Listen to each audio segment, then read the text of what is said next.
Big boss చూసిరా? ఎలా అనిపిస్తుంది? ఇవాళ మొత్తం ఫైర్ మీద నడుస్తుంది, ఉంది మొత్తం బాగానే అనిపిస్తుంది. గట్టి కొట్టుకుంటున్నారు కదా? గట్టి కొట్టుకోవటం కాదు, బేబచ్చంగా సింపి వేసుకోవటం. బయట ఉన్న వాళ్ళు మనం కూడా చూసి చింపుకోవాలి, వాళ్ళు చింపుకోవటం చూసి. అంటే ఎవరు కరెక్ట్ అనిపించింది మీకు ఆ వాదనలో? నాకా దివ్య కరెక్ట్ అనిపించింది. ఎందుకంటే తనుజ అని అంట నామినేషన్ చేయడం. ఎందుకంటే 2 వారాలు ఆమెకి ఇమ్యూనిటీ ఉందంట. ఇప్పుడు రీతు ఉంది, బర్నీ గారు అసలు కాలేదు కదా, దగ్గరకు వచ్చింది, ఇంకా బిగ్ బాస్ అయిపోవచ్చింది. అందుకని ఆ పాయింట్ చెప్పి ఆమె చేసింది, ఆమె తీసుకోలేకపోతే. సో ఇమానియల్ 3 సార్లు కెప్టెన్ అయ్యాడు కదా, మరి ఇమానియల్ తీసు కదా, తనుజాని ఎందుకు తీసిందంటారు? ఇమానియల్ కూడా తెస్తారు. ఇప్పుడు వరుస పెట్టి ఇప్పుడు ఇమ్యూనిటీ ఉండాలనే కదా తీసేది. ఇప్పుడు ఆమె కోసం హౌస్ లో ఉండాలి, అందరు సపోర్ట్ చేశారు చాలా సార్లు. ఇప్పుడు ఆమె ఒకసారి తీస్తే ఏం పోయింది? ఫ్యామిలీ వీక్ లో కూడా ఆమె ఒక్కదానికే ఎక్కువ పెట్టారు. పాపం 10 నిమిషాలు 15 నిమిషాలు ఉండాలి, పాపం ఏడుచుకుంటూ పోయారు. అట్లనే కట్టుబడి కాళ్ళు చుట్టుకున్న వాళ్ళకి తక్కువ వచ్చింది, ఏం చుట్టుకోకుండా ఆమె ఇమ్యూనిటీ పొందడం వల్ల ఆమెకి ఎక్కువ వచ్చింది.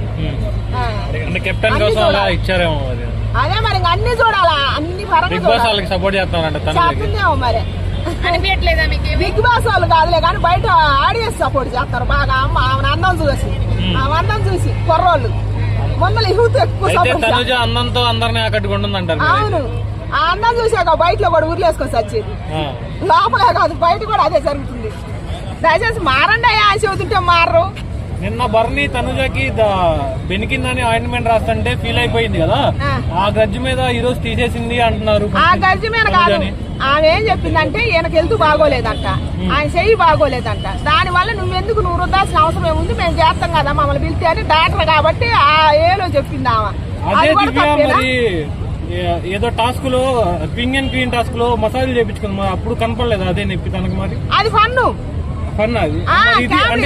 అది రాను రాజులు ఫన్, అది అందరిని చేపించింది, ఆయన ఒక్కనే కాదు. ఈ సుమచెట్టి గారు కూడా మధ్యలో బయట అందరూ అంటారంటే అప్పుడు కనపడిన నొప్పి ఇప్పుడు ఎలా కనపడింది తనకి అని చెప్పేసి కావాలని ఏదో చేసి అంటున్నారు. అట్లా అటే వాళ్ళిద్దరు పోటీ పడుతుంది మరి. ఆడ బయట ఉన్న ఫ్యాన్స్ కాను లోపల ఉన్న తనుజాకు వీళ్ళిద్దరికి పోటీ పడి దివ్యాలని లేపేయాలి చూస్తాను. సో బర్నీ కూతురు కూడా వచ్చినప్పుడు దివ్య కొంచెం దూరంగా ఉండు, నిన్ను కమెంట్ చేసే వాళ్ళని కొంచెం దూరం పెట్టు అన్నట్టు చెప్పింది కదా, మీరేమంటారు? సేఫ్ గేమ్ ఆడింది, ఆడింది ఇప్పుడు సేఫ్ గేమ్ బర్నీ గారు బిడ్డ. ఎందుకంటే బయట నుంచి వచ్చిన వాళ్ళకి ఎవరు కోట్లు ఎక్కువ ఉంటున్నాయో తెలుస్తాయి కదా. లోపల పోయే జీవితం వాళ్ళని బ్యాడ్ కాడు, అలా కోట్లు తగ్గుతాయి కదా, దాని పరంగా చెప్పింది. ఎట్లా దివ్యాని ఎలిమెంట్ చేస్తున్నారు, దివ్య కోట్లు పడతల్లా. తనుజ అందం పిచ్చిలో పడి డోగాడే వాళ్ళకి చెబుతాను యూత్ కి అందం అందం అని. దివ్య గజ్జం పెట్టుకోలేదంటారు, అందం తాగుతున్నాయా మీరు జీతాలు నాశనం అయిపోతున్నా కూడా. పిల్లగాళ్ళు యూత్ కు నేను చెబుతున్నా.